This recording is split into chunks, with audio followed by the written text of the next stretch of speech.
We are cooking up with Chris from Joe's Deli. Chef Chris is back, and you know what? With a bigger family. Oh, that's right. One more, Charlie.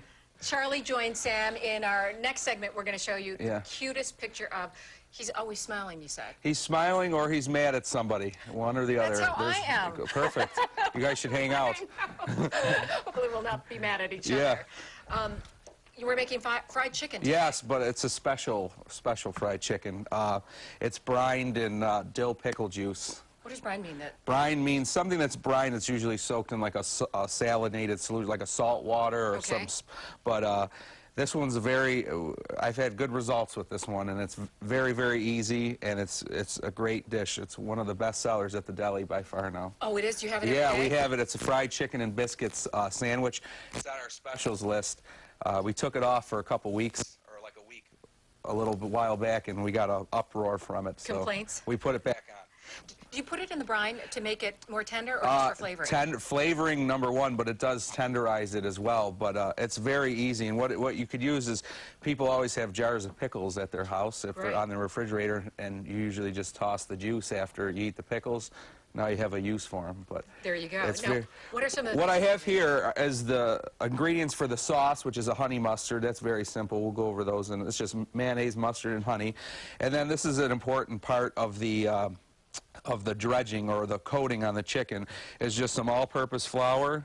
I have a little bit of salt, cayenne pepper, as much or as little as you want. I like it a little spicier. When I make it at home for Sam, I make it a little less spicy for him. A little onion powder, granulated onion, I'm sorry, and a little granulated garlic, and black pepper. And that's it. That's for our seasoned flour. Okay, we're going to leave it at that. We're going to stir it together and get started with the dredging part when we come back in our next segment. And congratulations. Thank you very much. Thank you very much. We're going to send it over to our web producer, Emily. All right, welcome back to our kitchen. Chef Chris from Joe's Deli is making fried chicken fancy way. Yes. So what we have really quick for the sauce, or that we'll do on our chicken, is a very simple honey mustard. I have some honey in this bowl already. We actually use a little mayonnaise as well, and a little mustard, and this will double up as our dressing for our second helpings. Do you think it makes any difference if you use like a low-fat mustard or mayonnaise or something? You know what? You can leave it out if you want. It's it's totally up to you. But you could use a low-fat mayonnaise. All it is, traditional honey mustard. You could use Dijon mustard instead of yellow mustard, but it's very simple. It's all preference. Yeah, exactly. I like a nice sharp mustard if you can use that. Okay, while you're using your muscles to stir that up, let's show a picture of Charlie Lewis, your newest baby, born at 8 pounds 1 ounce, you said? Yes, December 8th. And what is your wife's name again? Christy. Christy. And that's Sam as well. Our other son. He's 5.5. Does he love Charlie? He does. He's a good helper, too. And just very quickly, tell folks why you named him Charlie. He was going to be named Mason. She was going to name him Mason. That was her decision. And I even bought her a Christmas ornament in the hospital. And then as soon as we saw how chubby he was, we switched it to Chubby Charlie. So. They are beautiful. Congratulations. Thank you very much. Thank you. Let's just quickly talk about the chicken. The chicken is very simple. We have just a boneless, skinless chicken breast that here's the beginning product. What I did is sliced it up, pounded out on the countertop real quick. And you got a jar of pickles in your fridge. Dump the pickle juice over the chicken for one night. And this is what you're left with. It almost looks like it starts to cook because it's from the vinegar. But this has really flavored this wonderfully, and also it tenderizes a little bit. Overnight? Longer, will it matter? I wouldn't go longer than 2 days, but you really want to get it overnight so it starts to penetrate the dill pickle flavor, or even the bread and butter pickles would work for this. Excellent. Johnny's? This one actually is another purveyor, but you could go from there too. Yeah, that's any of your local purveyors would be great. Excellent. Thank you very much, Chris. We're going to time to get working on our fried chicken with Chef Chris from Joe's Deli. We're ready to dredge the brine chicken. So we have now this, I just want to make a point too. This, we're using boneless, skinless chicken breast.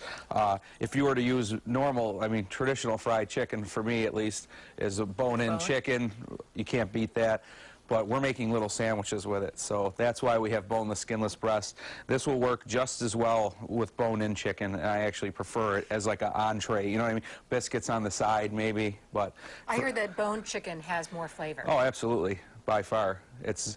got the skin on, the skin gets crispy, the bones are in it, it's juicier. I mean, this is very good. This is the best boneless, skinless chicken recipe you'll have, I'm If sure. you do it with the bones, can you still do it like this with the brine? And Oh, do it absolutely. another way? Yeah, Okay. oh, yeah, for sure. So what we have is the chicken, and this is now standard, like when you're making fried chicken, usually what they do is soak it in buttermilk instead of a brine, and then it goes flour, buttermilk, flour. Since we have it in a brine, what we're doing is we're making a crust by going into our seasoned flour that we made earlier. I have a little bit of buttermilk with just a little bit of hot sauce in it. It's not necessary, but it's good for me. I love it like this.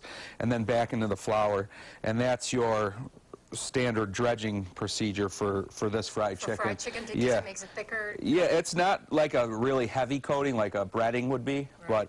And then you're going right into your hot oil. And what we have here is like a heavy skillet, a cast iron skillet works best. But with frying like this, you always have to remember, never fill the oil up to the very top, because when you put this in, the oil level raises, and you do not want this to spill over onto your counter. When you're filling up the pan of the fried chicken, yeah. Can you just like pack it in? You don't want to pack it in. No, you never want to overcrowd your pan. That's a good question. I go, like for a pan this size, I'll go about 4 or 5 pieces. The reason this pan that you have here is great, it's a real heavy, like Dutch oven or a cast iron works greatest, is because when you're putting this chicken in here, it's lowering the temperature of the oil, but with a heavy bottom pan or a real heavy-duty Dutch oven, it retains its heat better. You know, if you use just like a normal saute pan or something small, like a real thin metal pan, that's not good for this kind of traditional old-school cooking like this, because it'll burn, the bottom will burn, the oil will just cool off too much. These are perfect. This is a perfect pan for this. Can we get a shot of what it looks like? Because you know what? Sometimes I'm in such a hurry that I just want to throw it all in at once and then just be done with it. What you're looking for in the end product is this right here.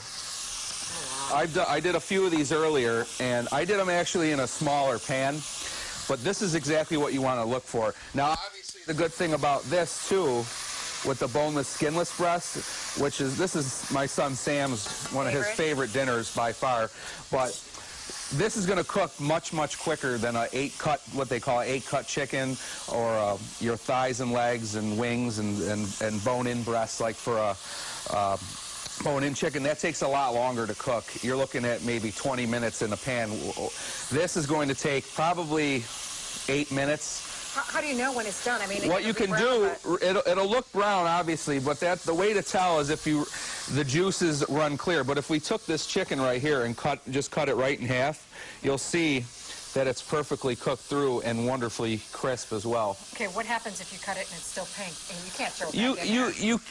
What I would do, I wouldn't cut it in half. What I would do is just kind of nip the side here and open it up and see, and if it still looks like it's raw, you can put it right back in there, and it won't really compromise it too much, you know what I mean? But you would say about an average of 8 minutes? I would say 4 to 5 minutes aside, which you're looking at 8 to 10 minutes, not overcrowding. I mean, I have 5 chicken breasts in here, but since I've had this oil preheated, you're looking for it. I mean, if you see, it's already starting to brown up nicely.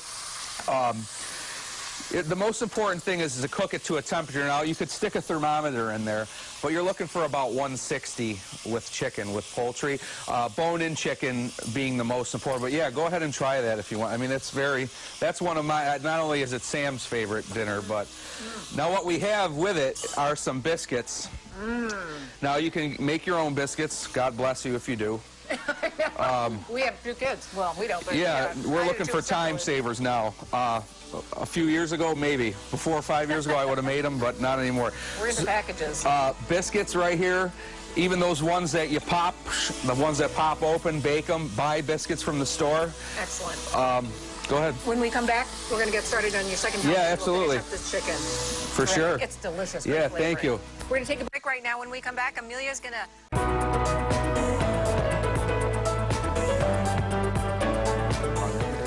Once it starts getting brown. All right, we're checking out the chicken. It's continuing to fry up. Yep. In the meantime, you're going to be making a delicious... Yeah, sort of like a Cobb salad. That's a real popular salad. Everyone loves Cobb salad usually. And the ingredients vary. I mean, basically what's in a Cobb salad, you know, chicken, bacon, avocado, egg, onion, tomato, any, you know, sometimes a mustard dressing, sometimes like a vinaigrette, or even you could use ranch. That doesn't matter. So what we have here is our leftover chicken that will just, and by all means, use this cold. A lot of people love cold fried chicken. I do, you know, yes. right over the top. Because you never, you know, unless it gets all eaten the night before, which usually it does. I love it. This is delicious. It's so flavorful. Thank you. Some bacon, of course. The honey mustard recipe will give you enough for the dressing for this. Some cucumbers. A little, I like soft cooked egg. Me too. You could use hard boiled egg. I like soft poached eggs would be wonderful for this. Even a little runny? Yeah, that's my, I mean, that Yeah, makes I love even that more too. dressing, more or less, you know. A little blue cheese. I have an avocado. And then tomato and bacon. I'm sorry, tomato and red onion. And what we'll do with this is drizzle all the dressing over the top of it. And this makes a great, like, entree salad to use up the rest of your fried chicken. And, I mean, even if you don't have fried chicken left over, you can just use, I mean, this is a great salad without it, even so, but... I love that. Hey, Lauren, are we able to pull up another picture of beautiful Charlie? Oh, we can't. We're going to put it up on our Facebook page. Thank you. So see beautiful Charlie and his brother Sam, beautiful Sam. Chris, so nice to see you again. Nice to see you, too. You stay with us a little bit longer. Come back again I soon. will. It's my pleasure to be here. I love look at I love that. hanging out with you guys here. Love it when And you there's our Cobb salad, if there is fried chicken left over. There usually isn't. Chris, thanks so much. Nice Thank to see you. you. Nice to see you. Congratulations Thank again. you.